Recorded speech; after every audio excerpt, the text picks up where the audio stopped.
Assalamualaikum warahmatullahi wabarakatuh. Teman-teman, kembali lagi bersama di Mada Channel dan bersama dengan saya Nur Anissa dari 11 Agama 2. Nah, kali ini kita akan belajar mengenai sejarah Hari Raya Idul Adha bersama Ibu Anjahana Wafiro. Assalamualaikum Ibu. Waalaikumsalam warahmatullahi. Nah, kali ini kita ingin belajar mengenai sejarah Hari Raya Idul Adha. Bagaimana sih, apa sih Bu sejarah Hari Raya Idul Adha itu? Oke, terima kasih. Ketika kita membicarakan Hari Raya Idul Adha, yaitu kita tidak bisa terlepas dari nama-nama lain selain Idul Adha itu sendiri. Idul Adha ada banyak istilahnya, dari mulai Idul Adha, dari mulai Idul Nahar, atau yang kita kenal biasanya dengan Hari Raya Haji, seperti itu. Tapi semuanya ketiga nama itu tidak bisa terlepas dari satu sejarah utama yang pangkalnya ada di kisah Nabi Ibrahim. Saya kira cerita Nabi Ibrahim tentang konsen beliau terhadap tidak punya putra yang bertahun-tahun sampai beliau menunggu itu bukan rahasia bagi umat Islam. Kita sudah memahami tentang kekayaan beliau, tentang kasus keluarga beliau seperti itu. Dan itu ternyata harus dijadikan ujian tersendiri untuk Nabi Ibrahim. Begitu juga dengan Idul Adha. Idul itu artinya kan hari raya, perayaan. Kalau Adha itu kurban, penyembelihan, seperti itu. Jadi ini berawal dari syariat Nabi Ibrahim ketika dia diminta untuk menyembelih putranya. Bukan ngomong kosong, bukan serta-merta tiba-tiba disuruh menyembelih istrinya, menyembelih putranya, tidak. Akan tetapi memang kasus ini berasal dari cerita Nabi Ibrahim yang mana beliau itu sangat kaya raya sehingga malaikat meragukan keimanan beliau kepada Gusti Allah. Sebenarnya Ibrahim ini beriman atau tidak sih kepada Gusti Allah gitu. Tapi kok kalau misalkan tidak beriman, bagaimana mungkin Allah itu menyebut dia sebagai seorang Khalilullah atau sahabat terdekatnya Gusti Allah atau kekasih kesayangannya Gusti Allah, seperti itu. Oleh karena ada beberapa protes dari malaikat yang mengatakan, Gusti Allah kenapa kok memberikan gelar semewah itu kepada seorang Ibrahim gitu, yang mana dia sendiri hartanya banyak, kehidupannya hanya untuk mengurusi keluarga dan hartanya, seperti itu. Akhirnya Allah ingin membuktikan bahwa ternyata Ibrahim tidak seperti itu gitu. Kita tes saja. Kebetulan sekali bahwa dalam satu kitab Ibrahim itu pernah mengatakan bahwa ketika pernah ditanyai seseorang bahwa ini harta siapa Ibrahim? Ini harta Allah, milik Allah, tapi sekarang masih milik saya. Suatu saat seandainya harta ini diambil oleh Allah, saya akan memberikannya. Bahkan bukan hanya harta, seandainya pun Allah meminta anakku, saya akan memberikannya. Nah, ini kemudian yang dijadikan ujian oleh malaikat. Malaikat tuh ingin tahu benar enggak sih perkataan Ibrahim yang seperti itu gitu. Akhirnya kemudian turunlah wahyu yang Allah menginginkan bahwa sembelihlah anakmu. Jadi sembelihlah anakmu ini sebenarnya yang pada akhirnya memang dilakukan oleh Nabi Ibrahim itu bukan tanpa godaan. Tentu saja setan yang paling berat menggoda karena ingin Ibrahim gagal dalam ujiannya kali ini. Ibrahim gimana wong anaknya yang sudah ditunggu bertahun-tahun, begitu lagi imut-imutnya 7 tahun sedang lincah-lincahnya kok mau disembelih, seperti itu. Akhirnya ternyata betul Nabi Ibrahim bilang ke putranya Nabi Ismail ketika itu bahwa Allah ingin dia mengorbankan anaknya. Ternyata Ibrahim benar-benar membuktikan bahwa setelah Nabi Ismail berada di pangkuannya dan ternyata Allah punya skenario lain dan mengganti dengan bidibhin azim, dengan sembelihan yang agung, yang mana ulama sepakat bahwa ketika itu memang diganti dengan kambing gitu. Dan dari sini ternyata betul Ibrahim itu tidak memperhitungkan kekayaannya, bahkan putranya sendiri dia siap untuk untuk dikorbankan. Ketika melihat kasus Ibrahim penyembelihan itu, kemudian malaikat bertakbir Allahu Akbar, Allahu Akbar, Allahu Akbar, la ilaha illallah, wallahu akbar. Dari situlah kemudian terjadi peringatan atau perayaan Idul Adha bersama takbir-takbir yang diucapkan oleh malaikat itu tadi, begitu. Apakah ada hadisnya, Ibu? Untuk hadis sebenarnya lebih banyak cerita ini berada di dalam Al-Quran. Artinya mulai dari kasus penyembelihan ketika Nabi bermimpi, ketika Nabi Ibrahim bermimpi ini arofi manami, seperti itu Allah memerintahkan ani adbahuka, seperti itu banyak di Al-Quran, sudah banyak. Kalau untuk dari di hadis tentu saja ada, nanti bisa dicarikan referensi-referensi lagi. Terima kasih Ibu. Terima kasih kembali. Semoga pembelajaran hari ini bermanfaat bagi kita. Amin.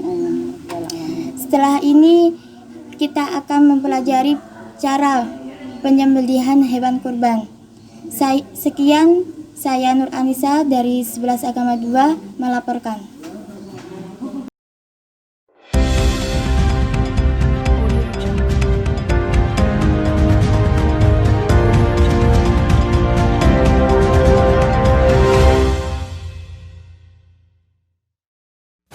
Assalamualaikum warahmatullahi wabarakatuh. Kembali lagi bersama Mau Media. Bersama saya Afton Maulana Habibi dari kelas 11 IPA.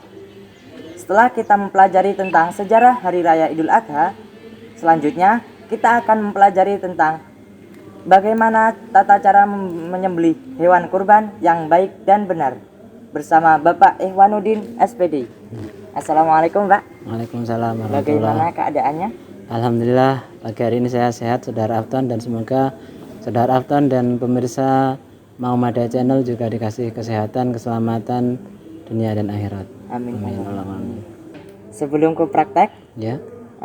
Saya ingin menanyakan beberapa hal tentang hewan apa saja yang diperbolehkan untuk dibuat untuk kurban. Ya, terima kasih Saudara Afton. Sebelum saya menjelaskan tentang hewan apa saja atau saya jawab hewan apa saja, saya menambahi sedikit tentang pengetahuan hewan ya. Di sini tentang masalah kurban ya. Kurban itu berasal dari kata bahasa Arab artinya koriba yang artinya adalah dekat. Dan kurban ini adalah suatu sunnah muakkad yang dianjurkan, dan ini suatu sejenis ibadah ritual yang dilaksanakan oleh Nabi Ibrahim guna untuk mendekatkan diri kepada Allah Subhanahu wa taala. Selanjutnya untuk masalah hewan yang bisa digunakan untuk kurban, yaitu ada kalanya bisa domba, kambing, sapi, dan unta ya.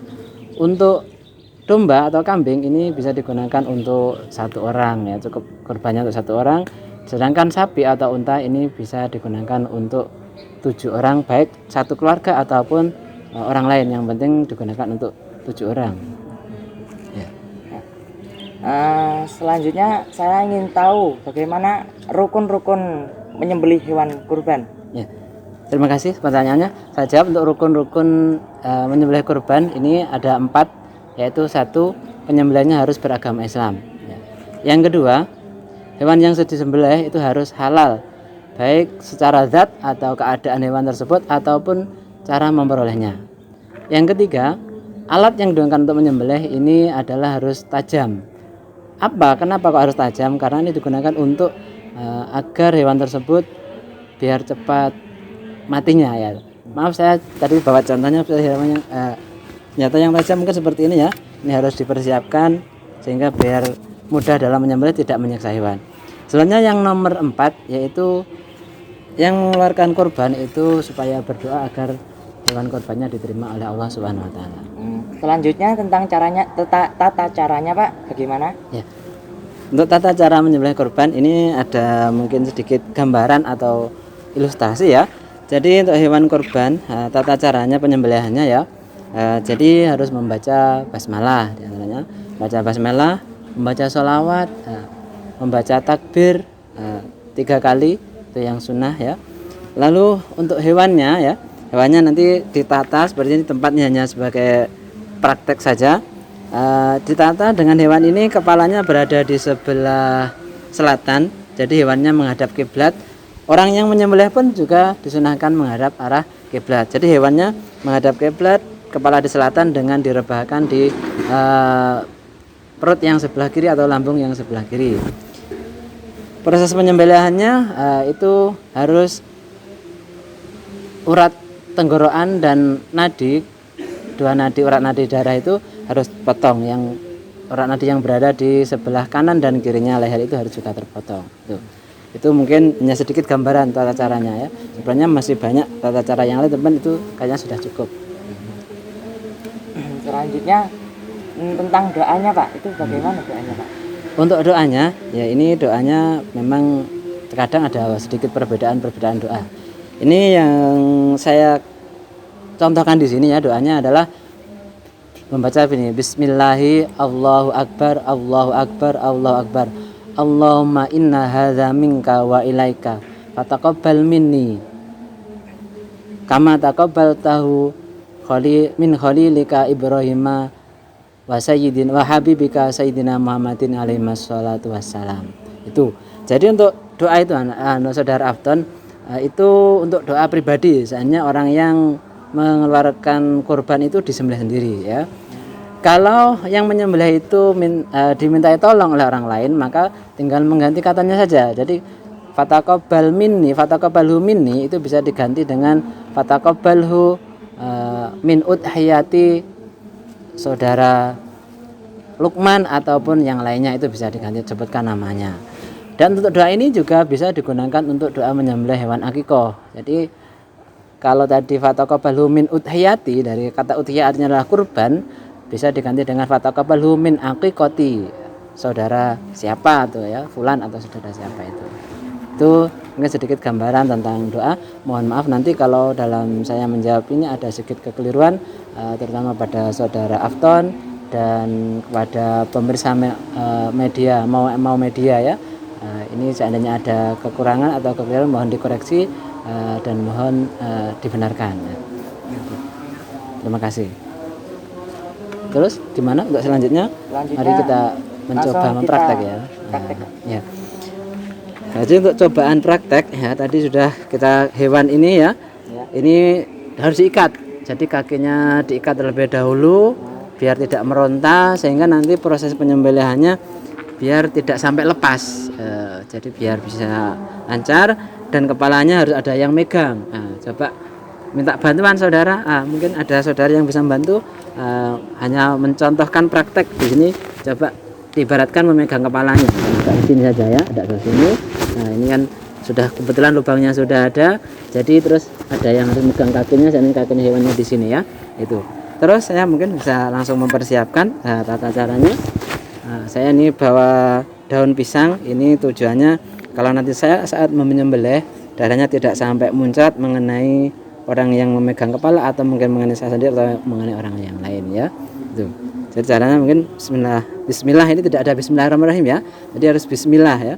Bismillah, Allahu Akbar, Allahu Akbar, Allahu Akbar.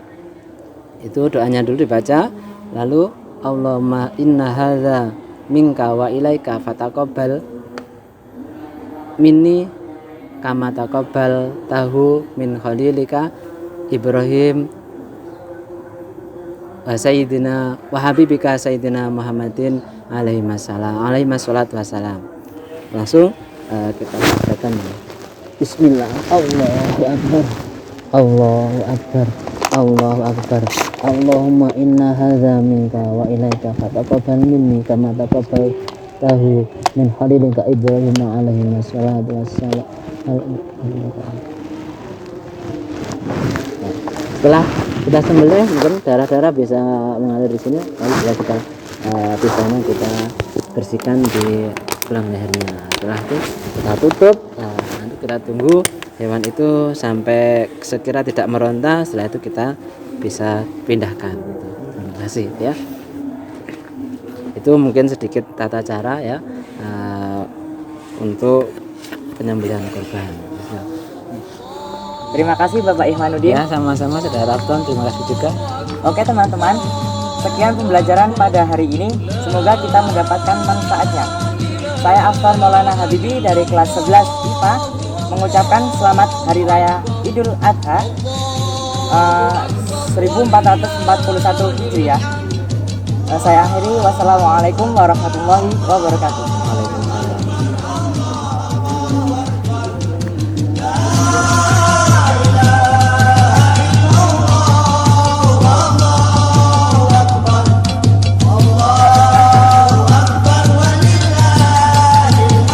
Allahu Akbar, Allahu Akbar, Allahu Akbar. La ilaha illallah, Allahu Akbar. Allahu Akbar walillahil hamd. Allahu Akbar, Allahu Akbar, Allahu Akbar.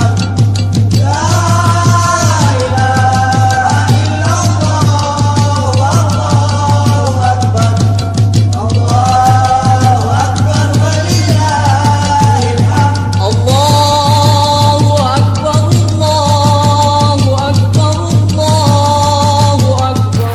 Terima kasih teman-teman telah menonton videonya. Jangan lupa like, komen, share, dan subscribe. Dan kami dari MA Uglan Magelang mengucapkan selamat Hari Raya Idul Adha 1440 Hijriah. 41. Jatuh. Iya, pokoknya like, komen, subscribe, wis apa-apa. Pokoknya pinter. Assalamualaikum warahmatullahi wabarakatuh.